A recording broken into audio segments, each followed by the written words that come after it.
Well, World Teachers' Day is being marked across the globe today with special focus on young teachers this year. Well, this year's theme is Young Teachers, the Future of the Profession.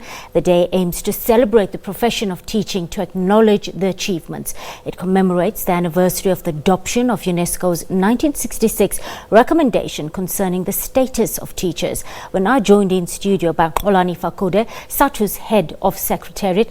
Good afternoon, Holani, and thank you so much for your time on the SABC News Desk. Thank you. Let me greet the viewers as well. Tell me, teachers remain the backbone of our nation, the mother of all professions. What does this year's theme mean to you? It means a lot. It means a lot because we just went to our Congress, yes. The 9th Congress of the South African Democratic Teachers Union. Yes. Now, when we sat there and we're thinking amongst ourselves that, one of the biggest problems that we might have in this country moving forward is that currently, according to the TALIS report of 2018, is that about an unhealthy number of educators, most of them are around the age of 43, which means on average, in South Africa, a teacher is 43 years. Now, 32% of those, by the way, are above the age of 50, which therefore tells us that we've got a problem. Now, South Africa is supposed to be producing no less than 16,000 at least new teachers into the system every year, but right now we are below about 8,000. Now, which tells us that we might be having a crisis, because what it means is that is teaching perhaps still an attractive career option or not? That is what we must start by asking ourselves. Now, we know for a fact that we've got safety concerns in our schools. Yes. We've got issues of the teachers' salaries. We've got issues of professional development, infrastructure, etc. And perhaps teaching might be taking a bit of a backfall in terms of being an attractive career option. And that's what it concerns us. Holani, I just want to focus there on our young teachers, but also on the working conditions of teachers, predominantly in the public sector right now. Can you describe for us those conditions for the majority of teachers?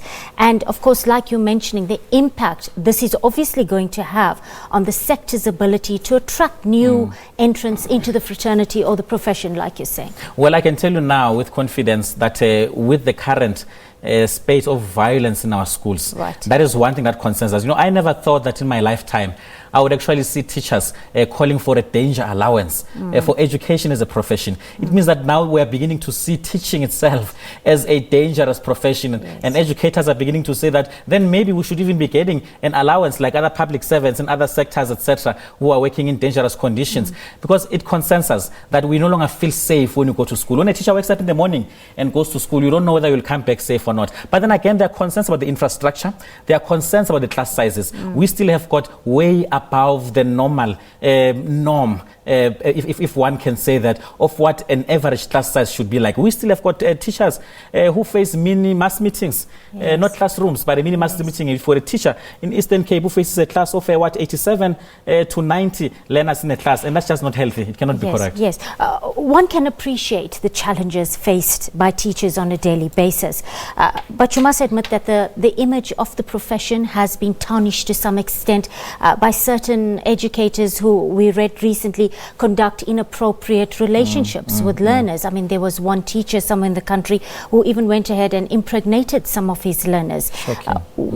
What are you doing as a union, and how do you handle those cases going forward? We've done two critical things as a union. Tell me what you do. Now, firstly, what we've done is that through our code of conduct, the SADTU code of conduct, which we still believe is more stringent than even the code of conduct of SACE, we make sure that we alert our members that you cannot be involve yourself in an inappropriate relationship with a learner. That's number one. We keep on making that call, and it is what our members know. But now, number two, and perhaps critically, is that at the ELRC level, the Education Labour Relations Council, SADTU, is the only union that signed a collective agreement that seeks to streamline the disciplinary processes whereby a teacher could be accused of having been involved in a sexual relationship or inappropriate relationship with a learner, because we are trying to protect the learner. So what this collective agreement does is that it streamlines the process such that learners do not have to keep on perhaps leading evidence or either as witnesses or as victims, perhaps in the 3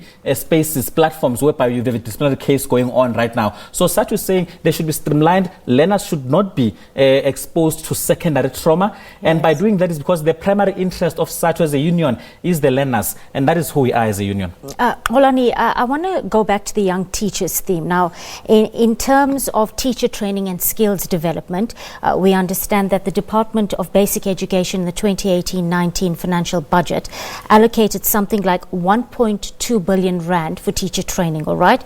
And then 12 billion rand for assessments. Do those figures actually make sense to you, Holani? Because one gets a sense of how can you assess something when it hasn't been developed and enhanced properly? Exactly, and that is what SADTU has always been saying, that the focus should be on the inputs, not the outputs. You cannot just come at the end of the day and say that, what have we done? That is why we've always, by the way, had a very dim view about the halapalu that happens around matric results, for instance, because we always say that, but they are 11 years before one gets to matric. So that is still below what should be the normal average, in actual fact, in other developed and developing economies, in terms of the investment towards teacher development. So the focus and the obsession should not be on assessments. It should rather be on developing. It should be on inputs. It should be on school infrastructure. And that is what we are saying.